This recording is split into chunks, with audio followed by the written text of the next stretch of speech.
Hello and welcome to the ORCA pod, continuing our coverage of Syndey Survivor, the fourth best LRG existing to date, as voted by you, the fans and community in Australia, celebrating these LRGs.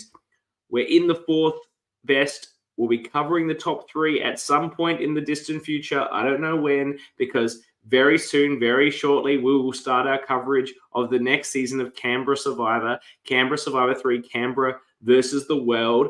How topical, given the announcement today of the contestants, or some of the contestants on Australia versus the world. But we'll be getting into that next week. We'll also have our interview with production with Eli, and of course, award all of the important awards that you have been busily voting for. We've had a lot of votes for this season and some really interesting votes coming through, and they're all very close. So keep those votes coming. Let's see who is the MVP, the best pre-merge boot, etc. And of course, will Ethan win the medal named after him that he won the first time, again, back to back?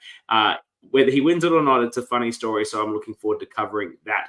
But tonight, before we get into that next week, I am so excited to have a very special guest to talk to from this season. She won the first season of Australian Survivor. I think we call it the first season. Some purists call it the third season. But she won the first season of Australian Survivor.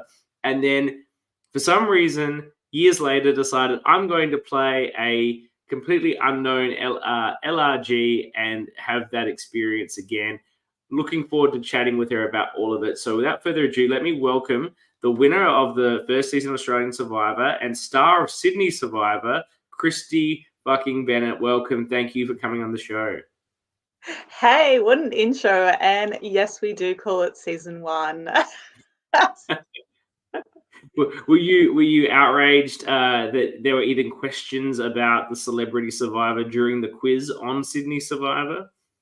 You were sitting in the jury for that when they asked who hosted effectively season 2. Oh, I was like, no, I understand, but also I'm like, no, it's like that is AD, and now we're in. Is that how it goes? That's so BC. We're in AD, and that was in BC, so that's how we live it. Did you watch those seasons back in the day? I did, actually. I watched them back in the day. I don't really recall them much, because I just remember being like, this is not the Survivor format. Like, sorry, guys. Like, I do have huge respect for them, and I don't cast them out of the community. But when it came back for my season, they bought the format, and it was a replica of it. You know, the tropical island, the same sort of challenges, the dynamics, and that kind of wasn't there the first few times.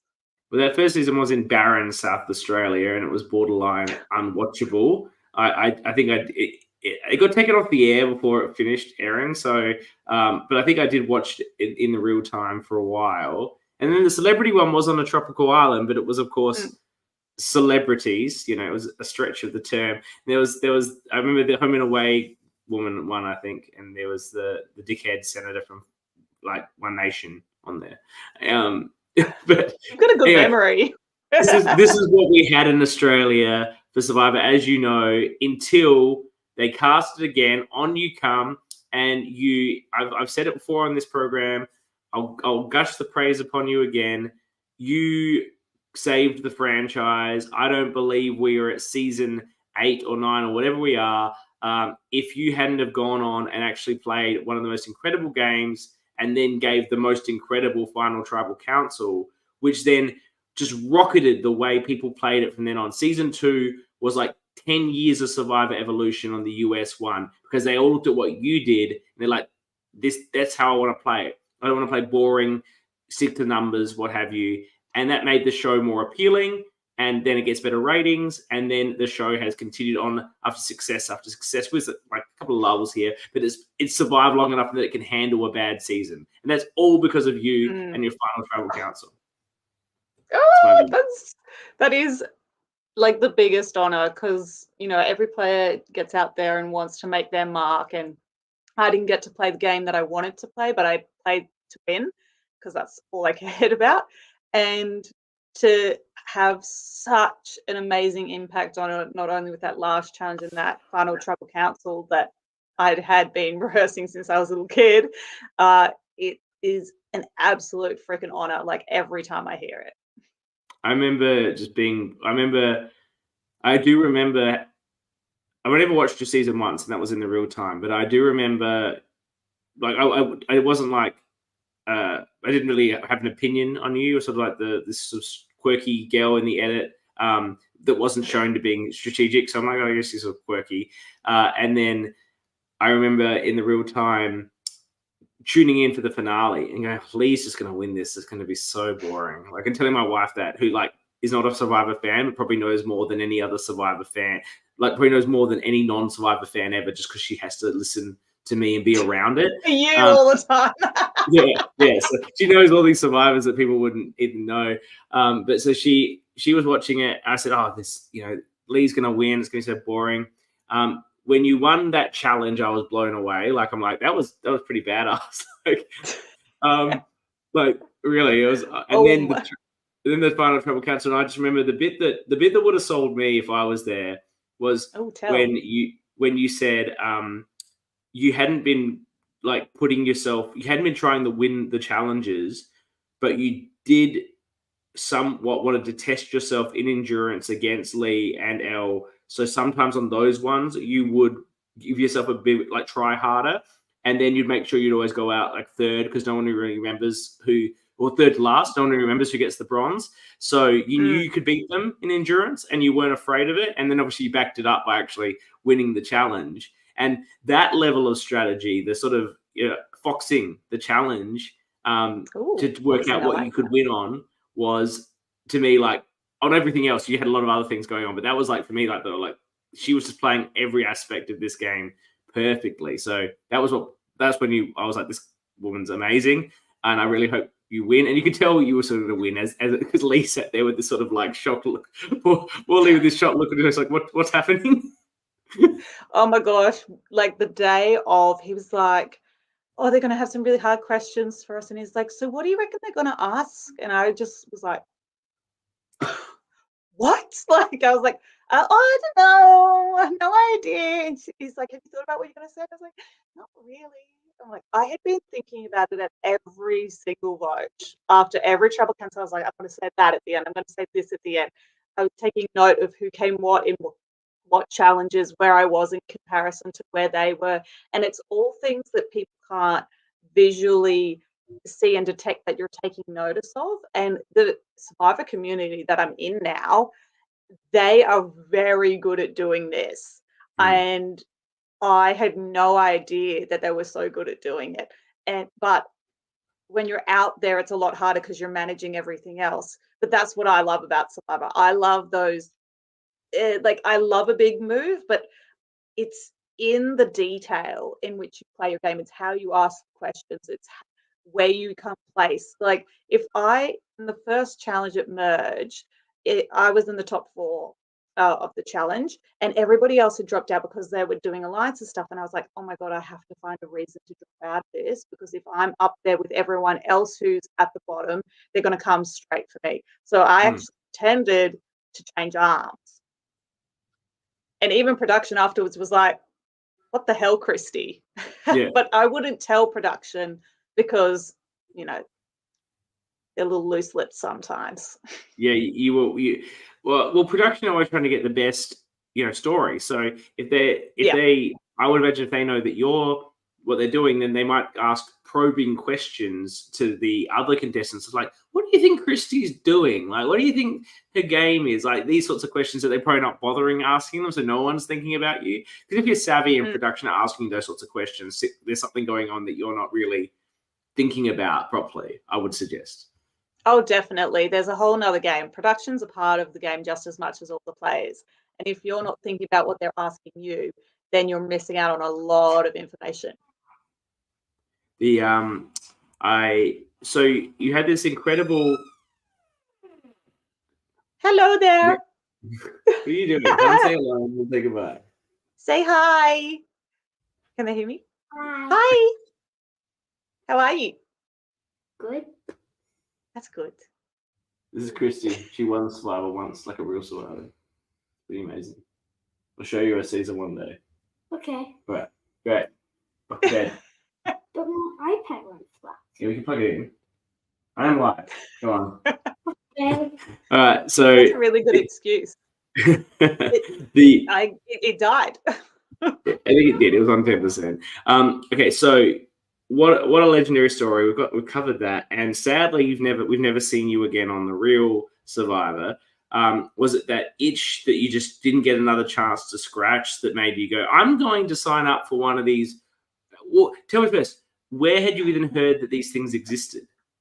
I had no idea that any of this sort of thing existed at all. If I had known before my season, I would have been playing every single one of them. It would have bloody helped a lot because I wouldn't have had a mental breakdown in the first 3 days if I had understood how difficult it is to go from watching it to actually implementing it. Mhm. It's like a whole nother thing. And you see it all the time in LRGs. People just get so excited and go too hard or they don't say enough. And so I'm well impressed with all of them. But essentially, I had a really love-hate relationship with Survivor because it was really tough on me, and I also wasn't really liked out there amongst the players. And then I came out and heaps of people really liked me, so that was great. But I was kind of figuring out what does Survivor mean to me these days now that I'm not just a fan. And I also got a lot of criticism of my game. As much as I get a lot of love, I get a lot of criticism too. And I thought, I am a really good game player. People only saw this game because that's the game that I had to play. And it was a 55-day game. I was ready to play a 39-day game my whole life. And then I get the call, I'm on, it's 55 days. It's double the length. Like on my season, I literally made it to the end twice. Did you, when you heard that, were you like, oh my God, this is going to be brutal? Like it is such a long time. Yeah. Mentally and physically. Insane. I was like, they're delusional. What the hell? And even afterwards, I think they're absolutely insane for doing that because by day 45, you literally feel like you've been hit by a bus and you can't function, you can't play properly. Anyway, They have to produce a certain amount of episodes for television coverage. It's the Australian media rule. They're all throwing that out the window. You wait. Well, yes, you'll see very soon that they don't care when they want to not care. This Australia versus the world thing is known to be a 14-day season or something. These are the rumors. Anyway, so yes, I don't know exactly, but so I got involved because I started doing casting coaching for people, and I wanted to find out how can I train these people to get the actual experience, because I can tell you everything you need to know, but you need to go out there and implement it. So I heard of the backyard one, and so I found that online, and then I was like, maybe there's a Sydney one, and I can't exactly. You weren't willing to travel to Perth too far. A little bit too far, a little bit too much of an investment for something that I was going to stick out like a sore thumb.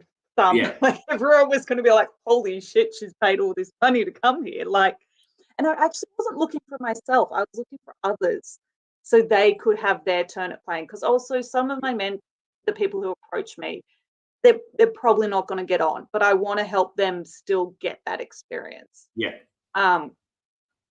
And then it was a business trip. It was a business trip. It was networking. Is that part of it? No. So in the end, I said no. I put in an application because I couldn't find the contact details of whoever was running it, and decided. And then Eli wanted me to play. I said no. I said no so many times, and then so 7 days before. You didn't write to apply. You wrote to meet some of these people for the purposes of what you're trying to do with the coaching. Eli had encouraged you to play. Yeah, so Eli encouraged me to play and was like, wouldn't it be cool for you to play? And I'm like, no, I'm not playing. I want to know more about it and see what it's like so I can put people there. And then as time went on, I was like, if there's an alternate, like if somebody drops out, and obviously, like, I don't know if anyone dropped out, but a week before kept I don't want to happening. cast shade on Eli, but if I was running this season, and you agreed to be my alternate, someone would absolutely be dropping out. Like, I'm on board with your conspiracy theory here, because I think that's exactly what I would have done in his shoes. Because he's making a brand new LRG. There's a bunch of them around the country already. He can get an actual Survivor on his. It's just going to like blow it up. Like, how amazing is this from a producer point of view, from a creative point of view? It was gold. He had to get you if he could. Oh, totally. Like if I was in his position, I would have done exactly the same. Like that's how I would have approached it for sure. But at the time, I was just like, oh, just I hadn't even thought about it. I hadn't even really thought about doing one of the other ones either. I hadn't even seen one. I went in with no expectations whatsoever. Like in hindsight, I was absolutely delusional to drive myself out as a known person to the middle of the Blue Mountains with a bunch of super fans who could potentially be crazies. They're not crazies though, but there's that risk. I have faced some crazies who have done some crazy things to me. And then was just like, I'm just going to do this thing. I don't even know what the challenge is like. I don't even know how, like anything. I had zero expectations, which is bizarre. I always go in with a plan or an expectation, and there was none of that. Yeah, I've never thought about the crazy element. Like that is a part of a challenge for the LRGs. I have done the casting on one of the LRGs, the one that Danny and Jules played on that's not aired yet, Melbourne 4. And look, I was always very mindful that particularly for women, it's quite a challenge to go out to the middle of nowhere with people you've never met. Like, it's not what you train yourself to do. It's not putting yourself in a safe environment. And I never thought about the additional factor of you that you probably had to deal with a few weirdos in your time, harassing you on social media about this or that or whatever, just by being in the public eye. So it's an extra element probably for you of concern potentially. Yeah. And with the female thing, like I have traveled the world completely by myself, and I'm pretty outgoing and unusual in that way as a girl. Like it's not weird for me to just do something unusual. But I definitely see that in the community now, and I definitely understand it a lot more. And it kind of makes me sad that there's less females applying for this type of thing because of that reason. I think we definitely could do some things to set it up so girls better understand what they're getting into, because they just don't know what they're getting into. Yes. If they knew and understood, it would be much better. But ironically, did you do that van thing? Just to do the show, did you do the van thing? You did do that? Yeah, I did. I did do the van thing for about 9 months. Yeah. I didn't go all the way around Australia. I only made it to Cairns, but I did do it for 9 months. So you just drove to Cairns, hung out in Cairns for 9 months, and then drove back? Is that what it is? No, it took me 9 months to get to Cairns. Yeah. And then I lived and worked in Cairns for like 3 months. Yeah. From Sydney. So, yeah. Okay. Look, I'm from South Australia, but I admit you still did the good bits. So I think I understand why you did that. Yeah. No, I got stuck there because I didn't have full drive, and I was like, and I had met my past boyfriend doing that, who I ended up staying with for like 6 years or something. But we met on that trip. So by the time we kind of got there, I was pretty happy, and I was like, you know what? I will sell the van and buy a four-wheel drive and do the rest of it. And I still haven't done that. So I'm vicariously living through Mel Sheen. Yeah, I know. In fact, I've seen her van. I love her van. It's the best. She's got a great van. I've seen her as well in it. I saw her at Tara. This is really off topic now. This is the community. I met her for the first time at Tara's birthday. Tara from Melbourne too, who had a drunk Fiver for her birthday. And then Mel also came to my 40th because she just happened to be so fun in Adelaide at that time. So, I'm like, you're in Adelaide, you come to my 40th. It'd be great. So I love that. That's the crazy, like the good crazy. Like I know all these people. Like when you said Tara, I was like, yeah, I know these people. I've never met any of them, but it's insane how much you get to know the names, the personalities, without crossing paths with them, and then you bump into them one day, or it's not weird for you, there's somebody to just invite them along and you'd be completely fine with it. It's one of the great things about the community. So you get on the season now. There was a bit of a bombshell dropped in the tea party last week that I don't think was picked up on much. That Michelle said that either she knew you were playing or you knew she was playing, that you knew Michelle somehow. Bit of controversy here that there was a pre-existing relationship, and you both knew each other were playing. Is this correct? Is this what am I stating this correctly? Yeah, we did know each other were playing. I did not know Michelle was as famous as she is. I always tell Michelle that she's more famous than me. People will do so much more for her than they would for me any day. And it's true. I see it in the community all the time. But she had sent me a couple messages, just really nice things like, hey, really liked how you played, or this person said something really nice about you in the community. But I didn't really click who she was, other than she was like running this Facebook group. Because again, I went on to Survivor and was kind of like not aware of like the internet side of things at all. Okay. So I just spoke about it with my friends, and I feel so silly now for not having known. But I accidentally sent her a message saying, hey, I'm going to this thing, going to this Syndey Survivor game thing on the weekend. Like, have you ever heard of these games before? And did she say, oh, yes, I'm playing in it too? Oh, I'm not supposed to say anything, but I'll see you there. Yeah. It's like, oh, NDA, should have done that. Oops. And then I was like, don't worry, it's all good. Like, I don't care. Well, you're like, whatever. You know, I'm this is very random that I'm then doing this. So you knew her, and then you end up on the same tribe with her, which is a good start. I want to talk about the move that you made. Now we're going to talk a little bit about your actual game. The move that you made when you it's not charged. No, that's my wife looking for the cat. The move that you made when you arrived, you get there, about half, maybe 3/4 of the cast already there, and you obviously get a big reaction. They all know who you are. Maddie P's famous shocked Pikachu there. And you immediately go and hug everybody. Now, we talked about this on our coverage. Was that a deliberate choice to humanize yourself? I was highly, highly conscious of exactly what I had to do when I arrived if I wanted to have any chance of actually getting to play the game. So, hell yeah. I knew exactly what I was doing. I had to break that wall with the person, with every single person, so they felt as though they could come up and talk to me. And I learned that from being this known person where a bunch of people know me, but I don't know anything about them.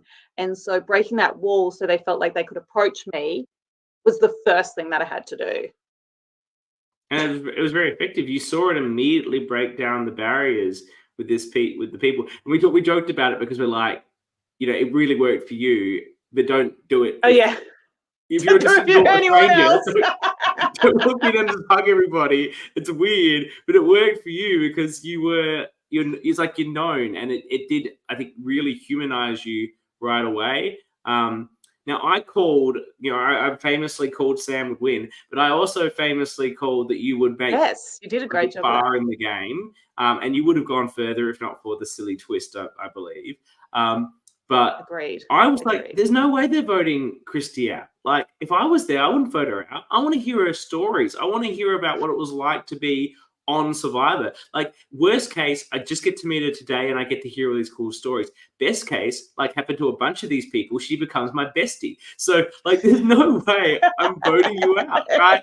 Did you think that would be a factor, or did you think that? I love how you're still plotting this. You're like, yes, I'm going to do this podcast, and we're going to become besties, and then she's going to come to my 41st birthday party when she's in Adelaide. Catch up with Nick, catch up with Matt, and then come to my party. It's true. I've totally forgotten what you were saying. Now my brain's just stopped. What was it? What were we talking about until I started talking about Adelaide? Damn No, I it. blanked as well. I said that you.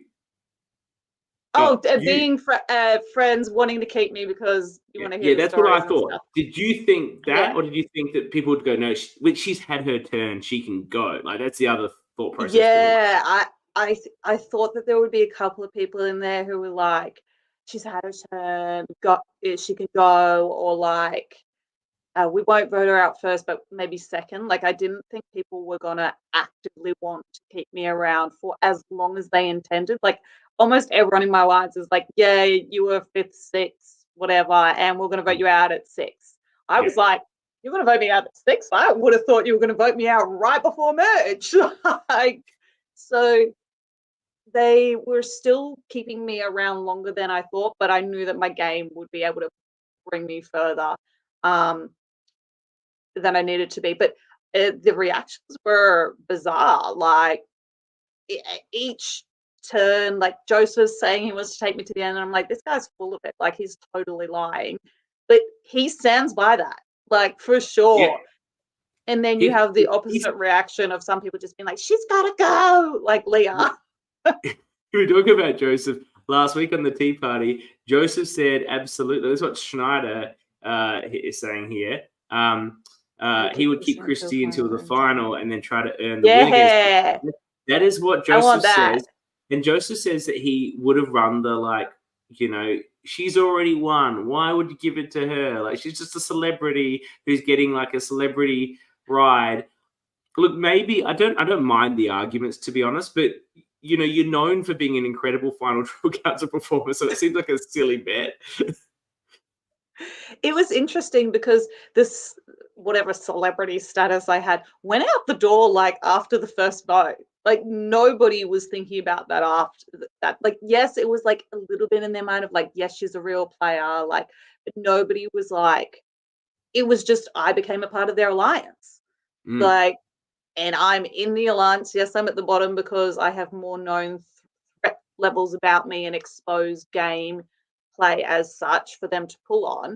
But it was interesting that it wasn't so much like she's a player, she's a winner, she's a winner, she's a winner. But definitely the old going up against the best final Tribal Council speaker of all time, not my title, but I will take it, is I would love to go up against somebody. Like, I reckon that would just be super cool for somebody.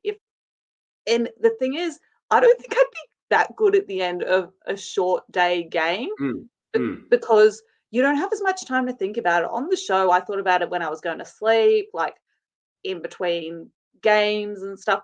Syndey Survivor, I was literally just like, got to do this, got to do this, got to do this, got to do that. I had no idea what I was going to say at the end. And you're given literally 5 minutes to prepare. It maybe goes for at most 30 minutes. Like, it's very difficult to get out all the information. It's very different to having, I'm sure, days to prepare. And also, you know, the Tribal Council, I understand, in the real time goes for a couple of hours, if not longer. So there's plenty of time to really talk through your whole 55 days. You say it's funny how you talk about the people that are trying to get you out.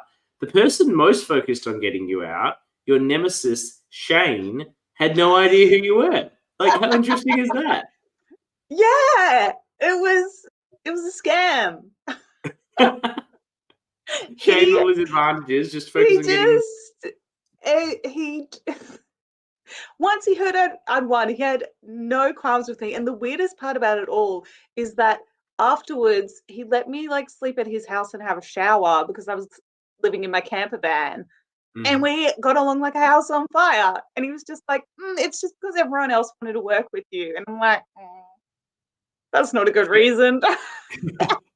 Well, you said when you voted for him that you figured he wasn't actually, you thought he'd be playing an idol. And I think you said you're ruining your perfect voting record. Is the fact that you voted correctly every time in Australian Survivor, and then up until that point you had, and you know, to the extent that you completely torched TK and Lizzie to make sure you voted correctly on those votes.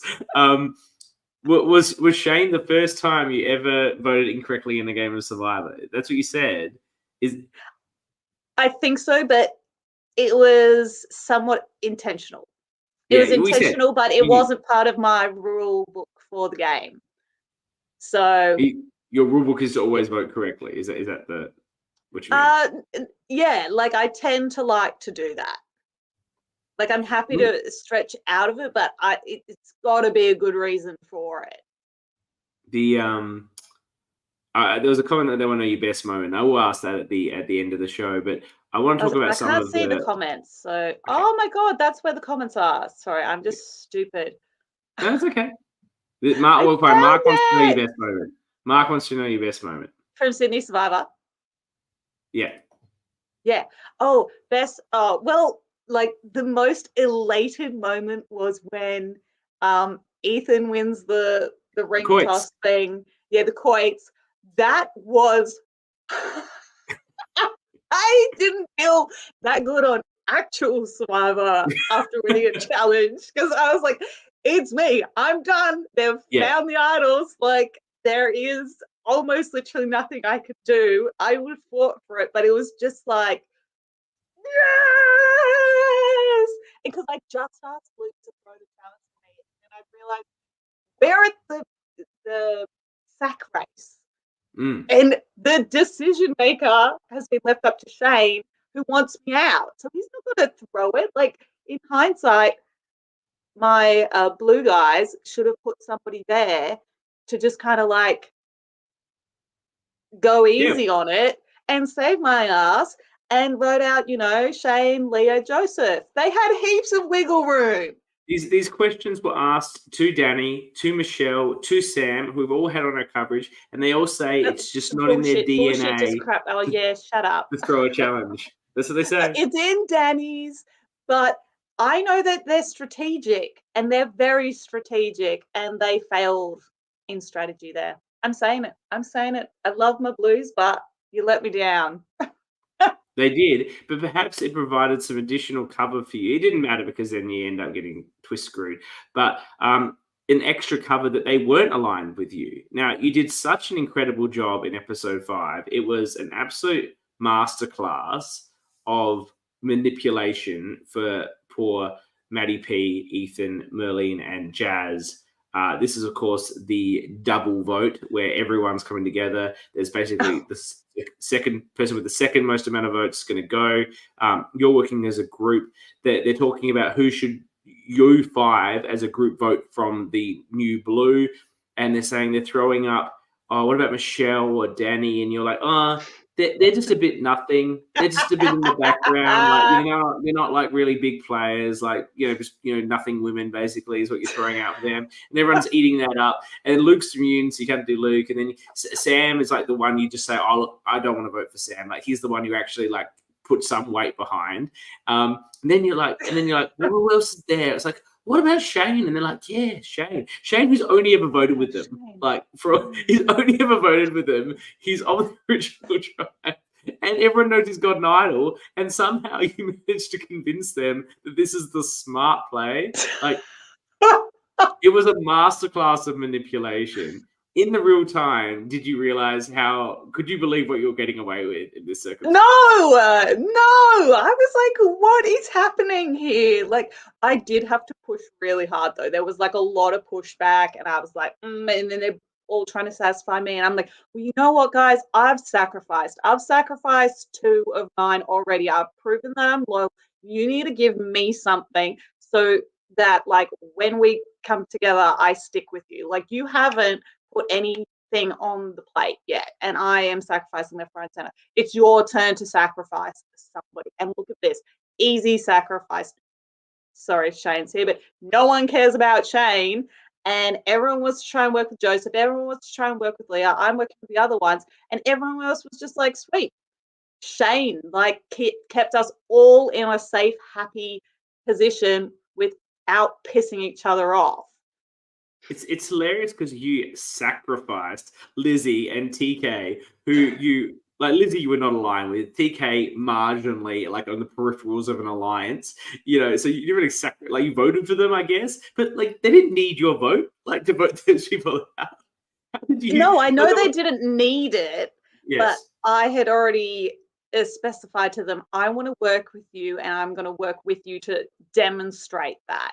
like me, this is a demonstration that I am with you and this is how we're going to work together, because I needed to have that, I knew that I had to build up that, I don't know, like resume with them, because you're not going to get to 5 and then all of a sudden then be like, yeah, I trust her. Like, you haven't done anything with us at all. And so when we got to Lizzie, I was like, hey guys, I worked with you last time. Lizzie didn't. Lizzie voted for Merlene. I was with you. Like, I've proven that I can be a part of this plan. And then the next time came around, I was like, I can prove that I can be a part of the plan. I've done it twice. Like, they're not demonstrating this at all. But I was actually aligned with TK, because when we played the egg challenge thing, I went up to him and I was like, hey, I really want to work with you. Like, let's be aligned. But what kind of happened is that we landed on a 5 and I was like, I like TK, I want him in on it. But it never then got tested over at Blue.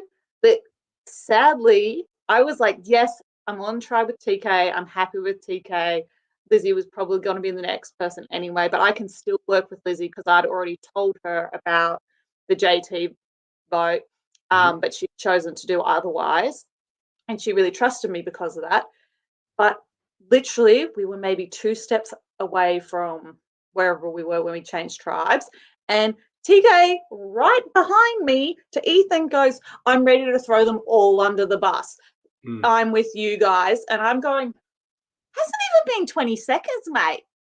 Get stuffed. Like, now we're screwed. Like, we're in the bottom and you've shown that we're broken. Yeah.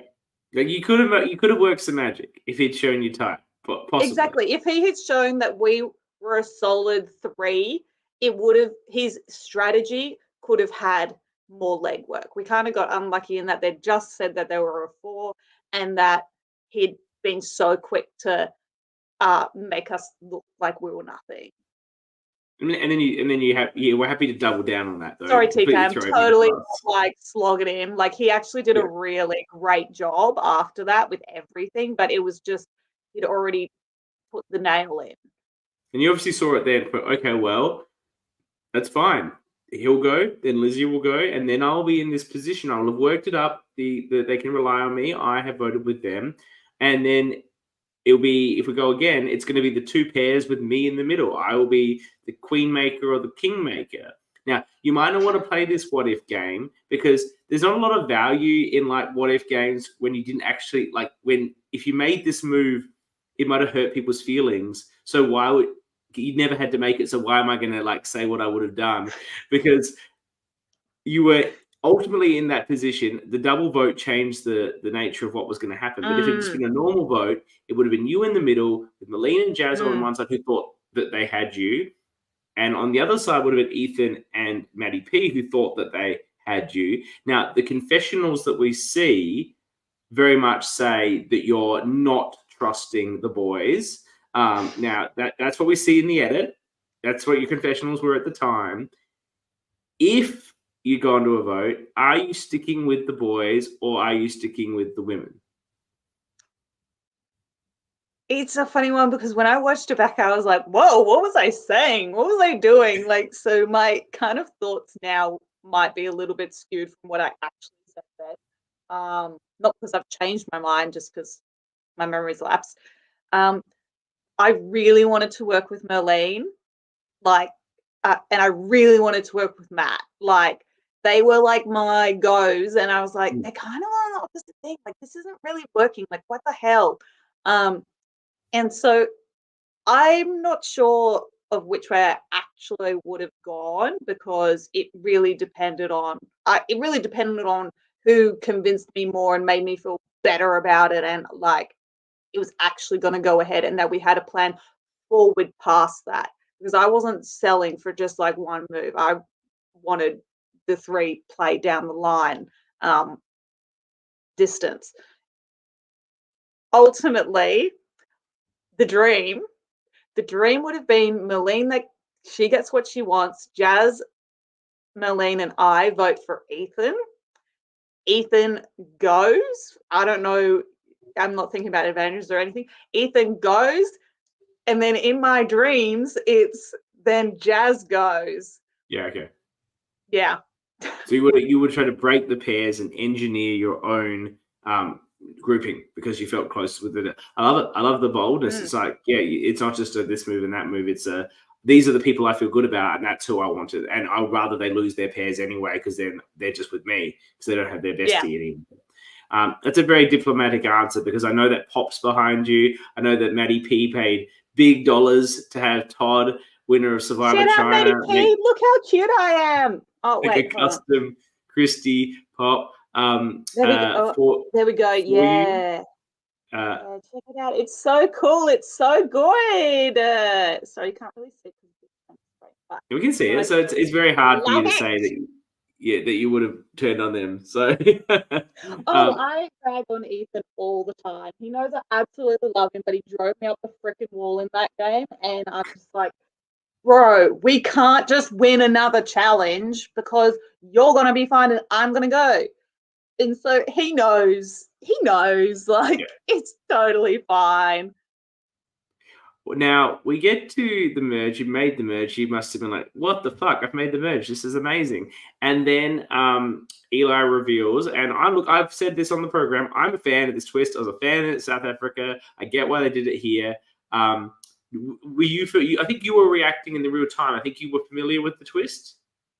Oh no, you weren't. No, I had no idea what the twist was. Yeah. I hadn't watched South Africa. I was like, "There's one in South Africa." like, my super fandom is really just getting worse by the day, like in comparison to things.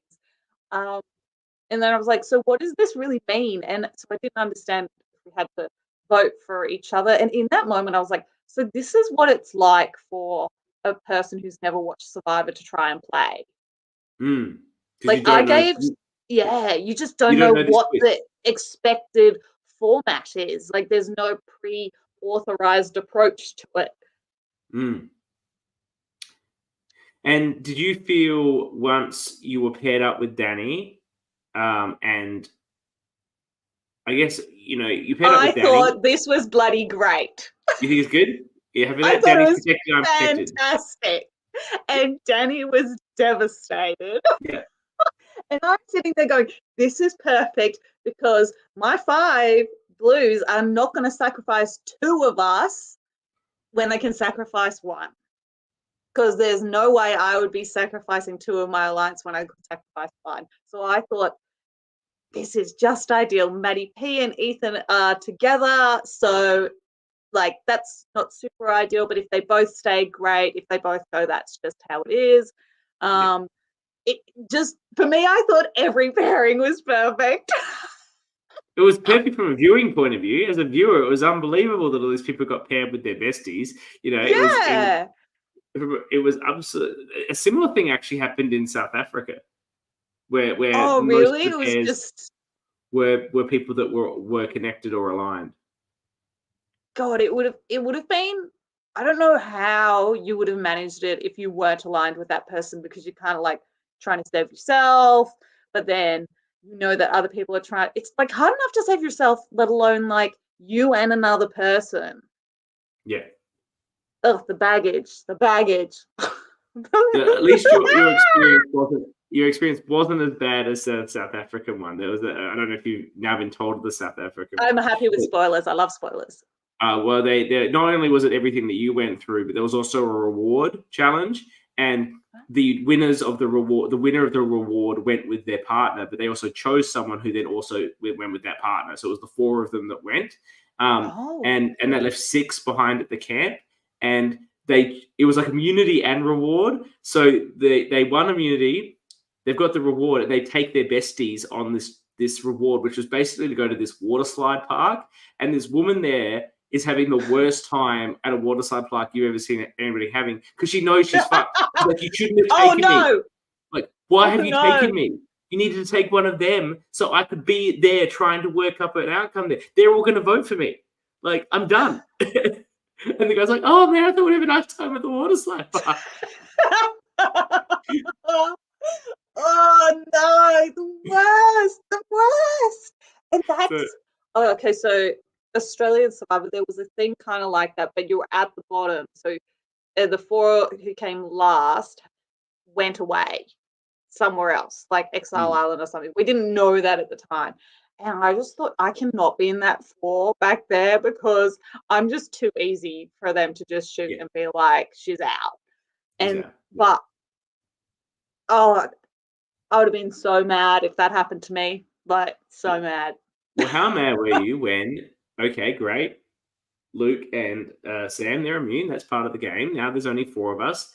Ethan plays the idol of fire, but then Ethan plays an actual idol, and then Shane pops up with the legacy advantage, which on this show we've been very critical of the fact that the legacy advantage was playable at this particular vote because it was always going to be played at this vote. It's insane to have it. Yeah, playable. was it? Okay, question. Is it normally played at that number of people? Because I thought it was at 7 people. I think I've seen. I couldn't remember, but I was like, this doesn't feel like the time where they would put a legacy advantage in, which is hell confused me when they were like, and the legacy advantage is being played. I'm like, can you do that now? Isn't that in a few tribals? Does Shane know what's actually going on here? No, but Shane did know what was going on, and then now you must have felt, oh, now we're fucked. Like, or did you think that no, they'll vote for Michelle and Jazz? I'm good. No, it was all happening live. Like, I orchestrated that entire vote. Like, I don't know the exact like cut downs and stuff, but I was like, I'm gonna get everyone to vote for Shane and everyone to vote for Matt and Ethan. And did you know about Matt and Ethan's immunity?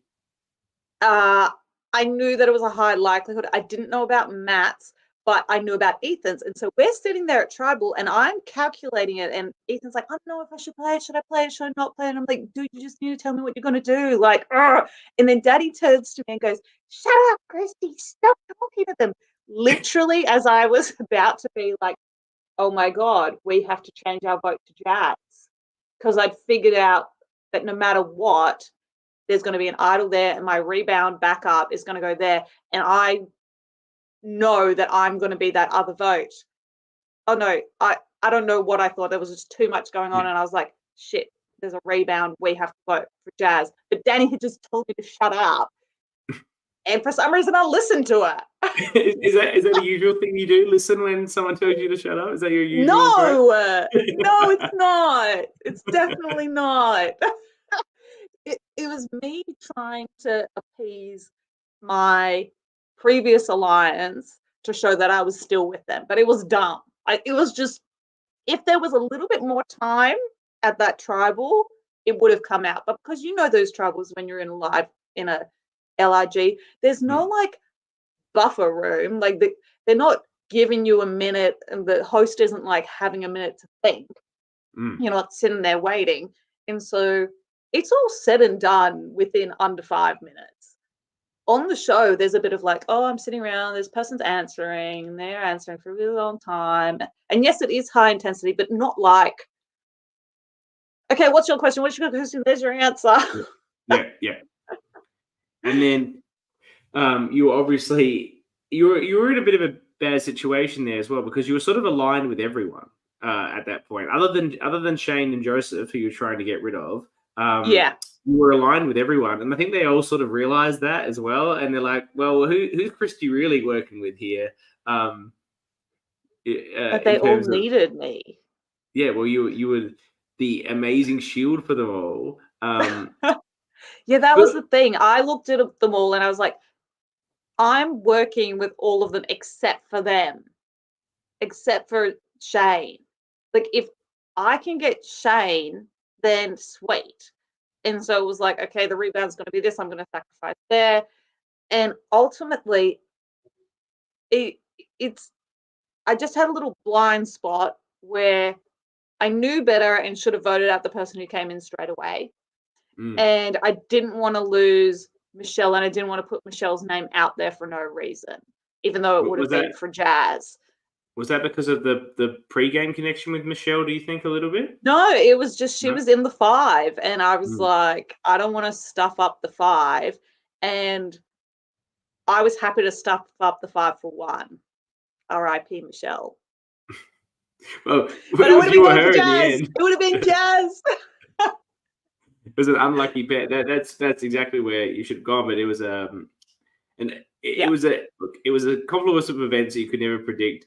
And I do think sometimes the legacy advantage is playable at the merge, but it shouldn't be in a circumstance where there's only going to be 5 people you can vote for. Yeah.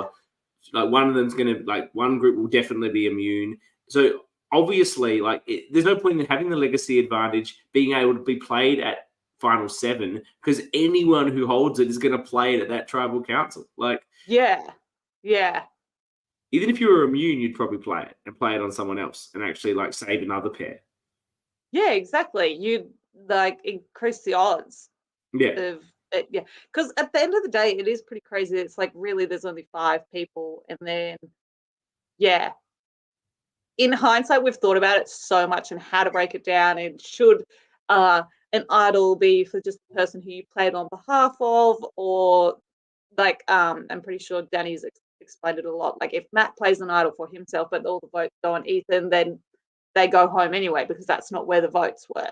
Which it's not what the twist is. Interesting, but I don't know what the twist is. I'm just looking at it from newbie Survivor player here. It's a bit of a ridiculous twist, but what it is it's good TV, and we're still talking about it. It's one of the most interesting moments in the season. There's other great moments, but that one, you're still talking about it. The group chat's still talking about it. It may be a pretty shitty game twist for the players, but for the viewers, I think there's a lot of entertainment. And I think from a one-day game perspective, booting 2 people there has a lot of value in terms of getting through your schedule. So I understand exactly why they did it, and I enjoyed it from a TV point of view. I was sad to see you go. I was very sad to see Danny go. In the one in South Africa actually resulted in saving my boy Chappies. I don't know if you know Chappies. I do know Chappies. But Chappies is the only Survivor person, real Survivor person I've been able to cultivate a relationship with over Twitter. And he said those lovely things about me on Twitter. He actually made me a video when I was going to appear on Playing with Fire. He made me a video about you got to back Chris in in Playing with Fire.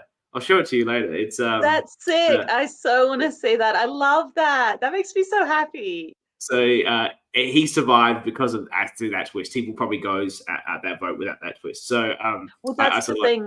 To me, I think Danny saved me. Even the whole thing happened, and at the end of the day, I only had 2 votes out of what? How many? 10? That's nothing. But in my eyes, if we had voted for Michelle, I say Michelle because Jazz. Yeah. Danny would have saved me because it would have been the 2 of us. Yeah. It's definitely interesting. It put a huge test on strategic thinking. My brain was like, what the hell? So the level of strategy had to go up because it wasn't my vote and Danny's vote is the same. It was, yes, but it meant the same. I still can't get my head around it. I need a strategy lesson, please. A numbers lesson. You then, after that, obviously go to the jury. It's your first experience on the jury. How was that experience for you for the first time? Oh, it was really enlightening. I was so tired that although I was pissed that I was out, I was kind of here's another cool layer of what I get to experience about Survivor that I haven't had before. And I can get some perspective of what it's like for an actual juror. And it really highlighted to me where a part of my game failed a lot. And I didn't care about it at the time. I knew it was important, but to me, it was more important to get to the end and win. But you have to, when you're still in the game, you have to explain to the jury what the hell is going on, because we don't know unless you say it at tribal. So being all cryptic and lovey-dovey doesn't help your case. It doesn't help anyone on the jury. It doesn't make sense. And then everyone's just like, what the hell? What's going on? So when someone asks you, what happened at the challenge? Bloody well tell us. Be like, the donut fell off and we were all thinking, is Michelle still in it or not? Because we weren't there to see that the donut fell off. You don't need to throw her under the bus, but saying, you know, this is what happened, that's what happened, is really critical and really wanted by the jury, which was something that I never fully comprehended or appreciated before. And those who gave a bit more of what was actually happening in the game, I was more inclined to back as a member of the jury. I'd be like, we need to vote for this person XYZ, because they were giving me their examples that I needed as we went. Well, it felt like you were very behind Sam. I've discussed on the podcast that the question for Sam was a bit of a layup, and then he almost fumbled it, and you like gave him a second layup to help him actually slam the ball down through the hoop. Had you identified that Sam's game was the best of the three, and you wanted to see him win, or was it just you just wanted to help him out because he was, No, I didn't want to help Sam out. I wanted him out. I don't know why I didn't sacrifice him instead of going for Shane. Like when we're all, my masterful, like 4 chess move where Danny's, she's good. Sam's name should have been up on that platter. Let's get rid of Sam, because I was well and happy to do that. It would have put me in a great position. Like, don't know. I look at that and think that's a mistake from me. But as the game, so to me, I'm like, that's a mistake. Should have said Sam. But he was, I could see how well he had adapted, got the boys on side, and how he was positioning himself along. And the fact that I knew he was such a threat and felt how good he was playing, and then seeing it play out really made me put the backing behind him. If Luke was at the end, I was voting for Luke. Like, I was team Luke. He was probably my first ally. I thought he was my ride or die at the start, which faded off because obviously it disappeared and blah, blah, blah. But I was number one for Luke. And then when Luke was going, I was fully behind Sam. I definitely thought Michelle had a really good game going for her. But there was like 1 or 2 things that just didn't stand out to me as much as Sam's game did. Yeah. And I think that's how it But I totally laid it up for him. Like, I was out in the jury, like, talking him up, and then I was like, no, you haven't answered the question. Back to the, like, you need to give the jury the information to make the decision. I was like, now's your time to go down the line and say like, how well you did. I don't know if I voted them out. You're like, just go down the line and tell me if you voted them out. But I also wanted him to show that he had a ruthless side to him as well. I was like, we're seeing sweet old Sammy, humble man. I'm like, he has an edge. This guy's got an edge, and he's not showing it. Bloody well show us. Now's not the time to sit there and be a little humble pie. Love you, Sammy. Well, look, you were helping him out. It helped differentiate his game. It helped sell his game. He was doing a reasonable job at the Final Tribal Council, but he did need to own it more, and you pushed that on him. So it felt like you were very much trying to help him identify. I think you even started it with like, what I did when I won Survivor was this. So like, this is what you need to do to win Survivors. That makes me sick. It makes me sick because every time I watch the show or anyone open up talking about their game, I vomit. I'm like, shut the fuck up. It's not about you. It's not about you and your shit game. You're not at the end, so shut up. And there like, I am going, stop, put a sock in it, shut her up. Look, it only flew because there was a little bit of respect going on in the room. You're saying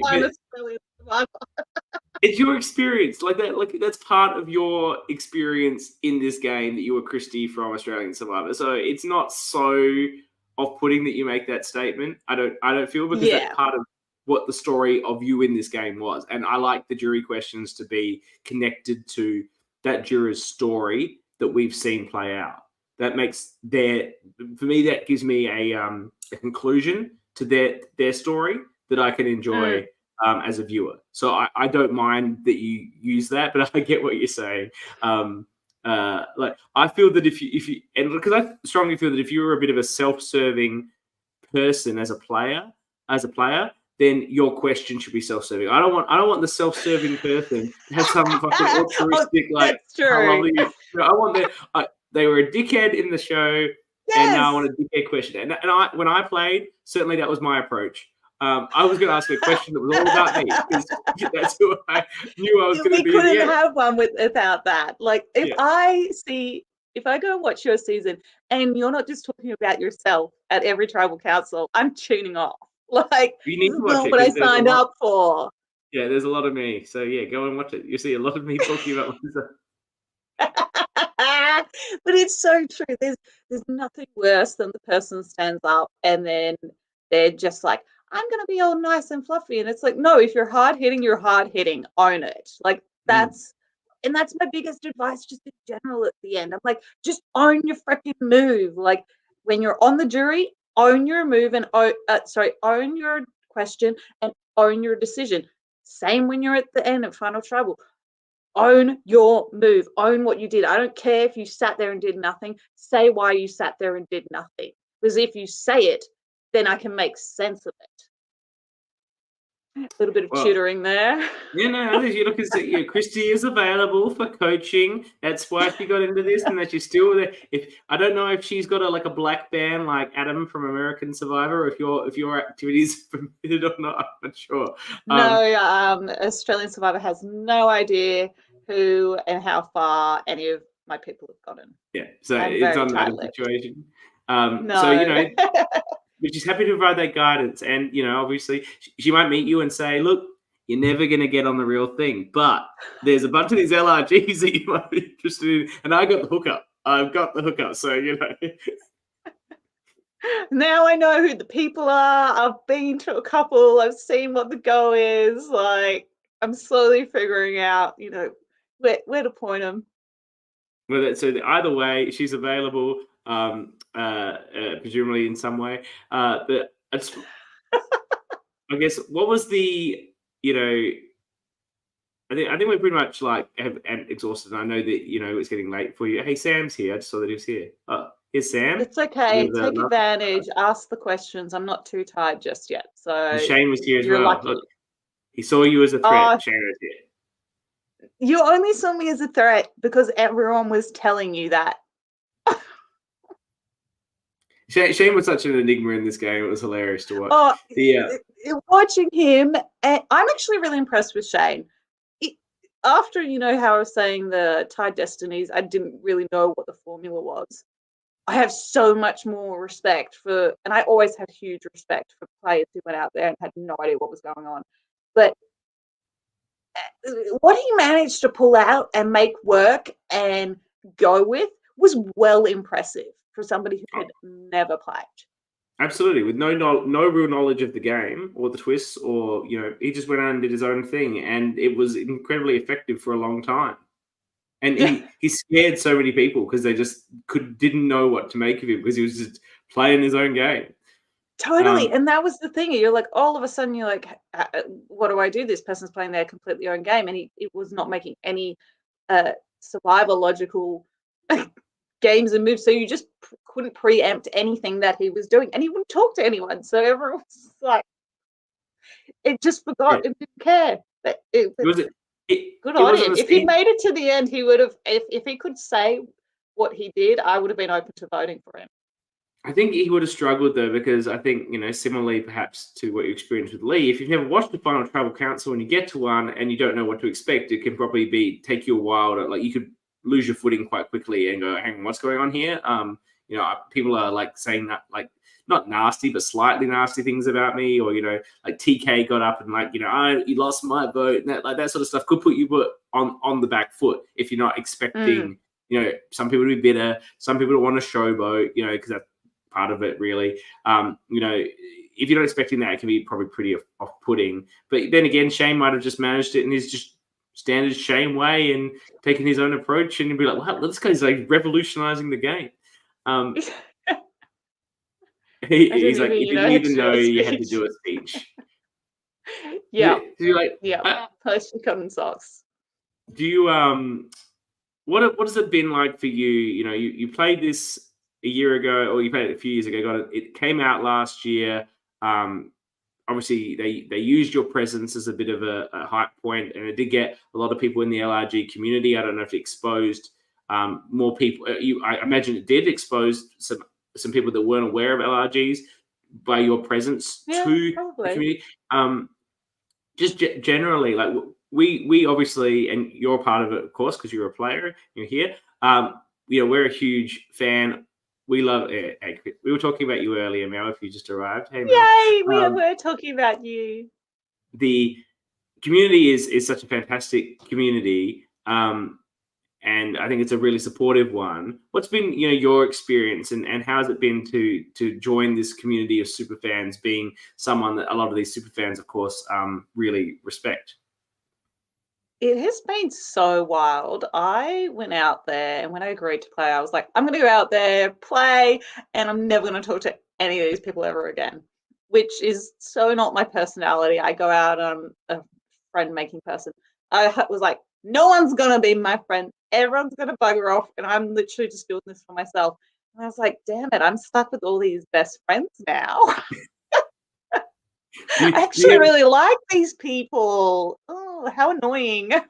Without wanting to cast shade on anyone that you play the Real Survivor for, would you say that you may have more friends from this than you had from the Real Survivor? Oh, definitely. Yeah. I definitely have more friends out of playing in this Syndey Survivor and becoming a part of the Survivor community. And genuine friends, like real good friends, not just because we played. I had a lot of friends of just because we played Australian Survivor, which wore off after a bit. And then, I still have lifelong friends from that. But I have so many best friends out of this. And it astonishes me, and it astonishes my friends. Like a lot of like a handful of the Syndey Survivor people came to my birthday, which was very small, like not even 10 people were there. And half of them were Syndey Survivor people, and the other half were like my high school friends. And they were like, you've only known this person for like a year. And they love them, and they're fully integrated. It's not like we're talking about Survivor all the time, but it's nice to be able to. It has, and I had just moved back from New Zealand at the time, which has also contributed to why I wanted to play, to just get out there and meet more people. And it gave me a whole new set of friends to hang out with and do activities that I liked doing, because none of my friends are into this. They're not into escape rooms. They're not into board game nights. They're not into strategy, and that's fine, but it's not very fun to not do any of that when you're really into it. And now I have 10, 20, 30 people that you can call up on a whim and be like, hey, do you want to go to laser tag or time zone or bowling or an escape room? And they're all keen, ready to go. And it's the best. It's changed my life being a part of the community, really. Well, that's a lovely endorsement. And look, I agree wholeheartedly. I think everyone who's part of the community feels that way. I didn't have anyone to talk to Survivor about for 20 years. I watched Survivor for 20 years, since a bit way through Australian Outback, and I never had anyone that was into it like I was. So it's why my poor wife has had to put up with it, because when I want to talk about it sometimes, I'm like, hey, can I talk about it? She's like, okay, but I don't really like it, but sure, we'll talk about it for a bit. I'd be like, oh my God, these people are going to be on like Winners at War. It's so amazing. She's like, yeah, cool. Like, and then get into it. And then I went on this. I met obviously some people that like Survivor, which was great. But Max and Annabelle, who were my alliance on Playing with Fire, like I still have this. They're like two of my best friends, and they're people that like I wouldn't have met and I wouldn't have that relationship with if it wasn't for having played that game. So unless you go on, I don't think you can understand the connections you can make with people. Totally. And it seems absurd. And we talk about it a lot. I used to talk about it with Australian Survivor. I was like, it's weird how like close you get and why it hurts so much when you vote somebody out. With Syndey Survivor, I was like, you don't ever, or any of these short LRG games, you don't have to make these big decisions that have huge trust and thought in it with some of your best friends of like your whole life. You're never put to the test of, are they going to follow through? Are they trustworthy? Do they have your back? Are they going to be there for you when you feel like this, that, and the other? So you very quickly determine what this person's like, what they stand for. Do you like the way that they make decisions? And so you accelerate that friendship because you don't get that in everyday life, like under the palm. And when you trust, I found when you trust your gut and you think, yeah, this person's being genuine with me and I'm being genuine with them, and I think that we've got a real relationship, and then that is put to the test, and there's a video record after the fact about, you know, them saying, yeah, no, I'm really tight with CK, let's go. Like, it just makes you feel really positive about it because you put your faith out there. You're not just your faith in them, but your faith in your own intuition and your own sort of gut about what you think about people think about you. And to know that that was correct is very fulfilling, I think. Oh, that is the most, you've really hit the nail on the head there. It is, because you kind of come out and you're a bit panicky and you're a bit like, are we actually friends? Like, I really did feel good about, like, Matt, like, the second I landed on the mat and I was staying next to Matt, I was like, I want to work with him. He's a good egg. I decided, like, straight away. And then I was damned that when we weren't on the same tribe, and then I went up to him and I was literally said that to him straight away. And the whole time I'm going, I feel real good about this guy. But then I was like, oh no, what happens if he wasn't like that towards me? And then seeing it back on the show, just genuinely being there. Yes, there are funny moments where he says things about me and I say things about him and stuff. But at the end of the day, I was like, no, like, you can trust your gut. And it's so important to have that reassurance all the time. Not reassurance, but I don't think enough people trust their gut, and they listen too much to what the external is getting pitched to them. And they don't realize that so much of the information that you're receiving is non-verbal and non-visual kind of thing, which makes me sound so like woo woo la la, but it's fucking true. And if we all relied on that a little bit more in our lives, we'd be all making such better decisions. I think you're absolutely right. And when you're in the Survivor environment, fundamentally you have to distrust most of what everyone is saying to you. You've already got to put their words may be empty. They could be lying to me. That's part of the game. I've got to appreciate that. I'm not offended by that. So putting their words to one side, or what they're saying, someone is saying, like blah blah said this about you, whatever they're saying, put that to one side and just go, what do I feel is actually happening? That you really have to do it more than you do in real life, because in real life you sort of assume that most people aren't lying to you all the time, that most people are being genuinely honest for the most part. Whether that's true or not, that's how a lot of people, I would say, walk around everyday life. But when ignore everything that they say, and now let's look at the non-verbal cues. Let's look at what's the body language. Let's look at just how I feel, because that's what your gut is, right? It's you subconsciously making these deductions that you don't realize you're making. And it's funny because after watching the LRG and playing it, I think a lot of people think that people are lying a lot more than they really are, and I'm the number one person to be like, they're lying, like, don't trust anything anyone says. And I'm like, half the time you're too busy to lie. There's not enough time to come up with a lie, and most of the time what the person tells you at that time is usually the truth, unless your gut is like, they're way off. But they're telling you what's right at the time, and then the plans change by the time it gets around to being back on you. So it's your responsibility to keep up to date with the most relevant information, instead of all of a sudden being like, my gut told me that I was fine, but I was so wrong. I'm like, no, it's because you didn't go give your gut more intel. Yeah. The Ethan's also arrived. He's excited to see you. Romy! They've also like slowly arrived. It's wonderful. Have them come They're in. all slowly tuning in. Do you have anything They're else like, that I you can't want believe to she's talk? awake. Yeah, it's okay. I It's good always that I get don't stop messages talking. from them. Do you have anything else that you want to talk about, or you feel you've expressed your experience? Oh, I feel like I haven't spoken about the LRG community and stuff enough. Like, I know we Okay. spoke a lot about my game and things, but I guess if we talk about there's like so many things that I've learned through the LRG community and opened things up and met so many people. Like, it's so unreal to see Matt and Ethan and Luke playing in all these overseas games And Joseph. and Joseph. Like, I'm watching Joseph's now and getting to meet like I went to Matt EP's birthday and I got to meet a bunch of Melbourne players and I was involved with Brisbane Survivor production stuff, which is unreal. Super excited for season 2 of Brisbane Survivor. It is outstanding. Everyone keeps saying this, and we're very much looking forward to covering Outstanding. it on the ORCA pod, I must say. Everyone keeps saying this. Very excited. But it was also just like a pleasure to work on as crew. Like, you know, sometimes when you're on crew, you're just exhausted, you're irritated with people because you feel like you're doing all this work or whatever it might be.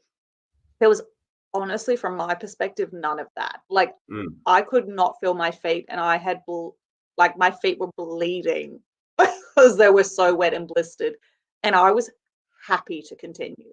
I wasn't like, oh, fuck, I'm gonna go sit down. And it was because everyone had such a good attitude. Sam's such a great host and like leader of it all. And all the people he knows are just great, and the attitude there was amazing. So yeah, raving about that. Also the other things, now I'm just talking about random stuff. Have you watched other LRGs? Yeah, bits and pieces. What have you watched? I've watched a bit of Backyard. I watched all of Real Fort. I've seen bits and pieces of Canberra. It's more bits and pieces rather than like a whole season kind of thing. Have you watched the season that I was on? No, you haven't. Well, No, but I've I actually know a lot about it. See, I'm a big spoiler person. I'm like, tell me what happened. Tell me what happened. Because I'm have happy to watch located. it and then be like, oh, that's how they got there. I've located the Chappies video. I can play it to you, and you can tell me if now you're convinced to watch the season. How about that? Do you want to see the Chappies video? For your season? Yeah. Yeah, Okay. the promo that Chappies made me. I'll pull it up, all right? So only gets 50 seconds, and then we'll be back. I'll put it on. It's your boy Chappies here from Survivor South Africa, Season 8, Immunity Island, and I just want to take a few minutes. Sorry, I've got some Australian dust stuck in my throat. Just want to take a few seconds to shout out to Chris that partook in Survivor Melbourne, Season 3, playing with fire, and man, that's going to be so epic. I'm rooting for you, Chris. I'm going to check you out. Thank you for rooting for me from the start. You didn't even know me, but you know, you rooted for me as if I'm your brother.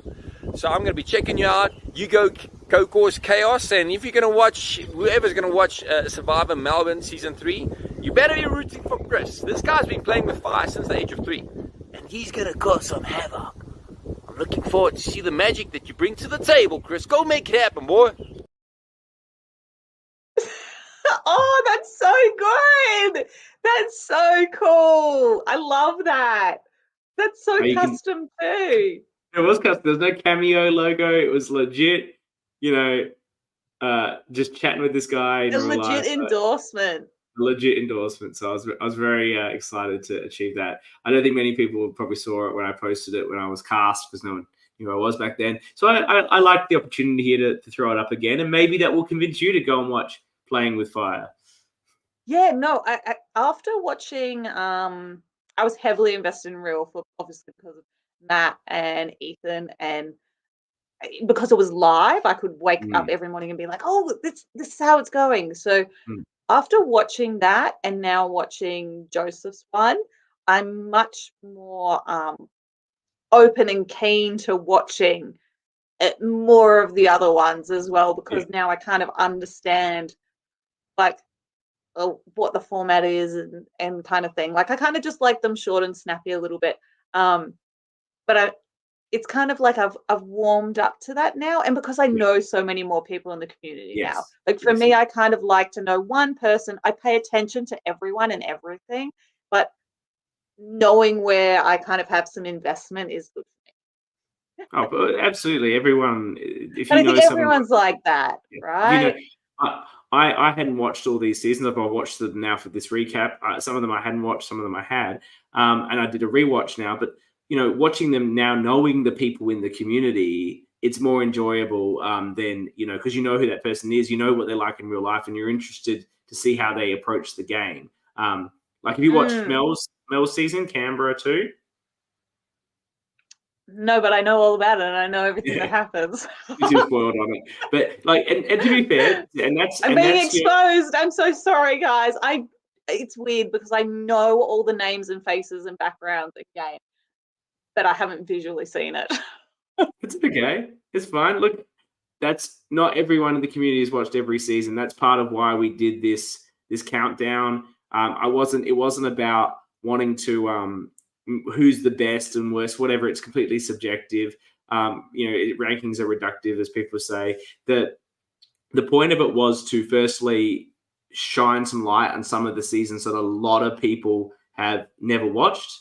A lot of seasons people haven't watched because they've come to the community recently. So they're not aware of these seasons that were made 4 or 5 years ago, but they still had a lot of hard work to put into them. And it's great that people have taken the chance now with our podcast coverage to go back and watch those seasons. But also back in those days, there wasn't like an ORCA pod who's going to interview them when they get voted out and talk about their moves. And that's, I think, part of the whole experience. And so it was a good chance for those people who played those older seasons to get that experience of having a couple of people who are fans talk about their games, good or bad, or what in between, to highlight their experience and highlight those prior seasons.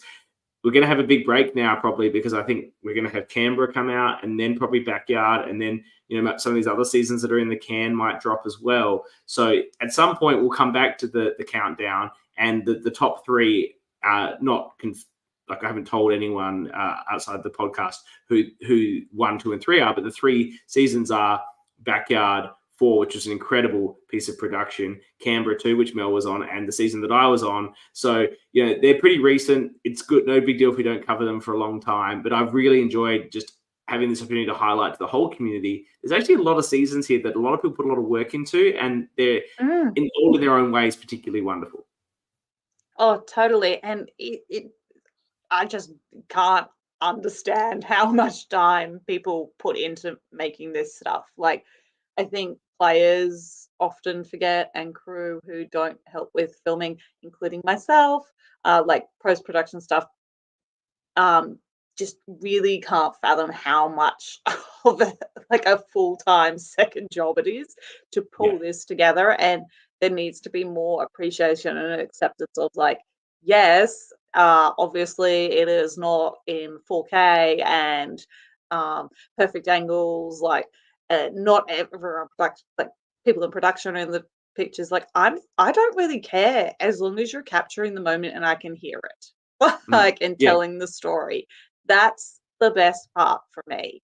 And it's the fact that you guys do this podcast thing and give everyone their dreams. Like, you have no idea how many players I talk to, and they're like, "Oh my god, I'm so excited! I've got my interview on the ORCA pods this week. What am I going to say? These are my points." Kristie, should I bring this up? And it brings me so much joy that they get to have that experience, and then all of a sudden they can relate more to players from the show as well, which is something that's really important for me, because there's a big disconnect there sometimes. But thank you so much for the amount of effort that you go in. Like, it's not easy rewatching all of the seasons, making notes, and finding time to talk to everyone. And like I've only given an hour and a half of my time, but over the past week, you've probably done, 20 hours minimum to get all your notes together, chat to everyone, watch it all. Yes, I don't know. This is like we've been doing this particular podcast for a year, and I think we'll be at like 100 hours or something. I don't know, something crazy. But I have to calculate it. But of just talking. But I love doing this. I love recapturing the magic of these seasons. You know, it's actually as silly as this sounds. I had this idea before I was even played in Melbourne. I'm like, I would love to do a podcast about Survivor, but there's a bazillion podcasts about Survivor. So who's going to listen to my podcast? Who am I? Like, what's the point? It'd be a waste of time. I'm like, maybe I could podcast about these amateur ones. Like once I've played, I had that thought in the back of my head, and I could be talking about Survivor, but there'd be a small audience, but an audience of people that are interested in it because it's part of that community. And I'm so glad I've been able to get it going. Well, you're definitely famous in the community. Everyone was like, CK, and I was like, bloody hell, everyone's talking about CK. Obviously, I've known you for a longer time now. Yeah. But at first, it was like, who is this bloke that everyone knows who has his own podcast? And you're like the JLP of the amateur side. But yeah, I don't know if that really makes sense, but you know what I'm saying. Rob Sestorino of the amateur side is my goal. Oh, okay, but you're much nicer than him. Oh, you're not. I like you. Ooh, guys, go ahead and listen to the shit that he has to say about me. I haven't heard him talk about you, but how could he say anything else except how fantastic you are? Because that's my view. You've taken the time. Not only are you a fantastic player, but you took the time to come on to this. You took the time to be on Syndey, and you took the time to be on here. Give me an hour and a half of your time, past your bedtime a bit. I really appreciate it. I was really, really hopeful that you'd come on and do this special guest interview because you playing in this season was something pretty special. Like before this, people were pretty excited that Canberra got Connor to come out for some reward challenge. This comparative, and people were excited about that. Like, wow, Connor was on like the real Survivor on then as a reward, and like the fact that you came on and played was like mind blowing. I'm pretty sure I messaged him before I did all this too, because I was like, I hear that you did something. Like, what happened? What's the go? Yeah. Are you friends with Connor? He seems like a nice guy. He's a lovely guy. He's kind of just off doing his life, which is great. But if I ever sent him a message, he would always reply, and likewise. Yeah. Seemed like a lovely guy. He's a lovely guy. But we were very excited. So thank you again. Really appreciate your time and your just support of the show and the community, and obviously just part of the community now. So it's easy to support it from within. I'm so pleased you came on, and I would like to thank everyone who was in the comments live, chatting away and commenting away. We always love to have you live. And I know many, many people watch or listen to the podcast after it's been recorded. I know obviously pretty people can't watch it live. So I just throw it up for Mel. Mel loves you. Here she is. She loves you. I love you, Mel. We know you watch it another time. We really appreciate your support for our show and the community. Next week, we will be chatting with production, Eli, and possibly, I always forget his name. Byron. Yes, thank you. Everyone was definitely sorry, Byron. I've never met Byron. I'm looking forward to meet him potentially. Apparently, he was a big part of the season 1 production. We'll be giving out the awards, of course. And then same double podcast next week. Monday, we'll be covering that. And Wednesday, Jules, Danny, and I will be starting our coverage of Canberra versus the World with a draft of the cast. We'll see who gets the best picks for the Canberra versus the World season, which will be launching next Friday week. So tune in for the end of September for the beginning of Canberra versus the World. I'm very excited. Thank you again, Kristie, for coming on and sharing your experience with us. And thank you to everyone. Again, we will see you soon.